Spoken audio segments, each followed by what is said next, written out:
आंदोलन की सच्चाई ये है कि अब तो आप लोगों को भी समझ जाना चाहिए और इस देश की जनता को समझ जाना चाहिए कि किसान पहले दिन से कहता आ रहा है कि जो आवश्यक वस्तु अधिनियम है इससे कालाबाजारी बढ़ेगी। और उस कालाबाजारी का नियम आप लोग देख रहे हैं कि आज पूरे देश में लोग कालाबाजारी के कारण त्राहिमाम कर रहे हैं। हाहाकार चारों तरफ मच रहा है। कहीं दवाओं की कालाबाजारी हो रही है, कहीं ऑक्सीजन की कालाबाजारी हो रही है।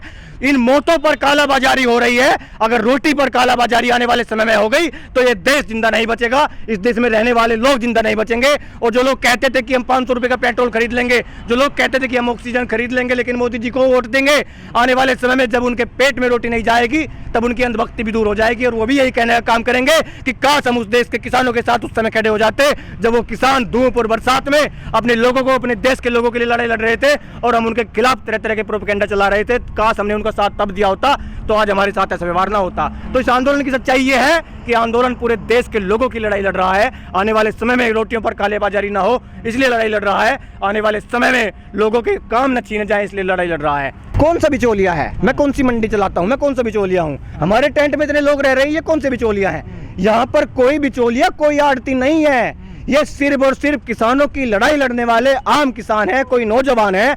और ये एक देश का सच ये भी है आने वाले इस वाले समय में इस आंदोलन को तोड़ने की और इस लॉकडाउन को बढ़ाने की और इस महामारी का दुष्प्रचार करने का एक माध्यम ये भी है। आप लोगों ने देखा होगा, जब लॉकडाउन लगा था लोगों के काम चले गए थे, लोगों की नौकरियां चली गई थी। जब बेरोजगारों ने बेरोजगारी का मुद्दा उठाया, किसानों ने अपना मुद्दा उठाया, महिलाओं ने अपना मुद्दा उठाया, वकीलों ने अपना मुद्दा उठाया, जब पूरे देश में हाहाकार मच गया तो मुझे तो ऐसा लगता है कि आने वाले समय में ये लोग इसी महामारी का ऐसी दुष्प्रचार करते रहेंगे ताकि लोग अपने घरों से कैद करके अपने हक अधिकार के लिए ना लड़ सके। ये जुबान पर ताले लगाने का काम इस महामारी के डर से ये सरकार करा रही है। इतना डर नहीं है, इतनी बीमारी नहीं है। प्रत्येक वर्ष इस देश में मौतें होती थी, कोई चिकनगुनिया से, कोई डेंगू से, कोई मलेरिया से।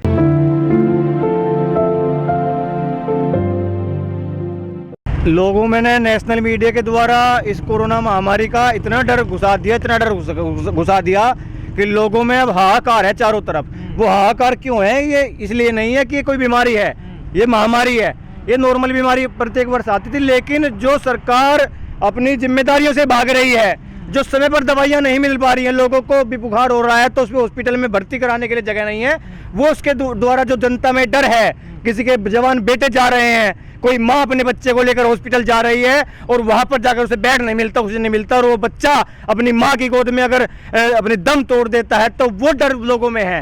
आंदोलन खत्म नहीं हुआ है। आंदोलन में जितने लोग थे इतने लोग फिलहाल हैं और ये डटे रहेंगे। आने वाले समय में जब लॉकडाउन खुल जाएगा, जब कोरोना जैसी महामारी का डर लोगों से निकल जाएगा, तब लोग फिर निकलेंगे अपने काबू के लिए। ये लोग इसलिए नहीं खोलना चाहते हैं लॉकडाउन। तंबू तो उड़ रहे हैं हवा में, इतने तो बुला लो जो तंबू को रोक लें यहाँ बैठ। नहीं, तंबू बिल्कुल गड़े रहेंगे। तंबू कहीं नहीं उखड़ रहे, वो तो प्राकृतिक है कि हवा आ जाती है तो उखड़ जाते हैं, लेकिन फिर काट दिए जाते हैं। फिर इतनी मजबूती के साथ आंदोलन में जितने लोग हैं, जब आप लोगों ने देखा होगा देश की आज़ादी के लिए तो चंद लोग लड़े थे, यहाँ पे तो फिर भी सैकड़ों लोग हैं। वे तो फिर भी चंद लोग थे। आज़ादी के चारे में कितने लोग थे?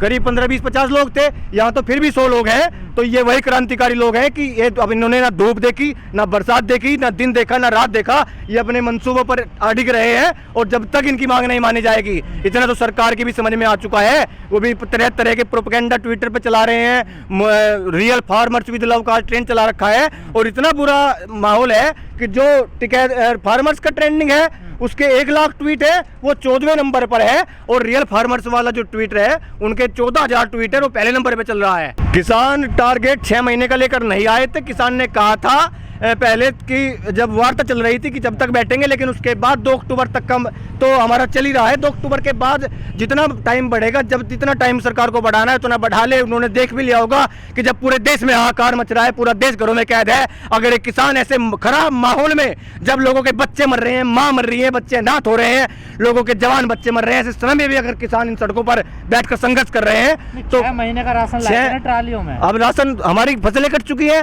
हमारे गेहूं कट चुके हैं, अब दोबारा राशन यहाँ पर नया राशन आएगा, नए राशन के साथ लड़ाई लड़ेंगे। अब तो हमारी मांग, मैं कितने दिनों से कह रहा हूँ कि अब तो मोदी जी अपने प्रतिनिधि को भेजिए और इन किसानों की बात करके आप लोग कहते हैं कि घर रहें, स्वस्थ रहें, तो अपनी सरकार अब पहल कीजिए, इन किसान नेताओं से बात करने की कोशिश कीजिए। किसानों ने मना की है क्या बात करने के लिए? किसानों ने मना नहीं की है। किसान अब भी चाहता है कि आपके प्रतिनिधि आए और हमारे सामने बैठकर बात करें और दोनों समझौता करें और किसान अपने घर चले जाए, घर रहें और स्वस्थ रहें। मैं खुद चाहता हूं कि सरकार आए, पहल करे और बीच का रास्ता निकाले, क्योंकि हर समस्या का समाधान बातचीत होता है। लेकिन ऐसी निरंकुशता कि आप लोगों ने इन किसानों से बातचीत करनी छोड़ दी है, जब पूरा देश घरों में कैद है, आप इन किसानों से बात करने के लिए तैयार नहीं है। और जब चुनाव आते हैं, अभी पंचायत के चुनाव थे, आप जाकर किसानों की बात कर रहे थे, आप चौधरी चरण सिंह का नाम ले रहे थे, आप बाबा टिकैत का नाम ले रहे थे, आप चौधरी अजीत सिंह हमारी जो दिल्ली में वकालत किया करते थे, अगर वो हमें छोड़कर चले गए तो आप ट्विटर के माध्यम से दुख जाहिर कर रहे हैं कि वो किसानों की लड़ाई लड़ा करते थे। अगर किसानों के प्रति इतना प्रेम है तो आइए इन किसानों से बात कीजिए, बीच का कोई रास्ता निकालिए। और इस महामारी के दौर में जब सभी लोग अपने घरों में कैद हैं, तो फिर अब इन किसानों से बात करके इन्हें भी कीजिए कि हम आपकी मांग को मान रहे हैं, आप लोग भी घर जाइए, स्वस्थ रहे। किसान आंदोलन कोई कमजोर नहीं हुआ है। अगर ये लोग कहते हैं कि भीड़ से आंदोलन है, तो भीड़ तो हमारी एक कोल पर आने के लिए तैयार है, लेकिन हम नहीं चाहते हैं उन लोगों को भी सुरक्षा को देखते हुए कि यहाँ पर भीड़ आए। भीड़ आएगी, आप नहीं, कोशिश तो बहुत करने कोशिश अभी तक एक भी नहीं की गई है। जिस दिन आप लोगों को ऐसा लगेगा कि सरकार यहाँ पर आकर तानाशाही करने का काम कर रही है या सरकार इस आंदोलन को छुड़वाने का काम कर रही है, उस दिन आपकी जुबानी में दिखा दूंगा कि आप लोग कहेंगे कि हाँ, एक कोल यहाँ से गई थी और यहाँ पर लाखों हजारों किसान आने का काम करेंगे। किसान एक कोल की दूरी पर बैठा है, लेकिन हम तो सरकार के ही द्वारा जारी की गई गाइडलाइंस का पालन कर रहे हैं। हम तो यहाँ पर क्या नाम 2 गज की दूरी और मास्क जरूरी का काम कर रहे हैं, मास्क भी लगा रहे हैं, 2 गज की दूरी। लोगों की सुरक्षा भी हमारी जिम्मेदारी है। अगर यहाँ पर कोई व्यक्ति आता है और कोई संक्रमण से या बुखार से या ऑक्सीजन की कमी से कोई दिक्कत आ जाती है, तो हम नहीं चाहते कि इससे किसान आंदोलन बदनाम हो। और इस देश की सरकार तो चाहती है कि किसान आंदोलन को किसानों को बदनाम किया जाए, आंदोलन को बदनाम किया जाए। अब ये रणनीति है कि जब तक जी करेगा बैठेंगे, और जब किसानों से इस देश की सरकार बात करेगी तो इस देश का किसान बात करना चाहता है। आइए, खुले मन से बात कीजिए।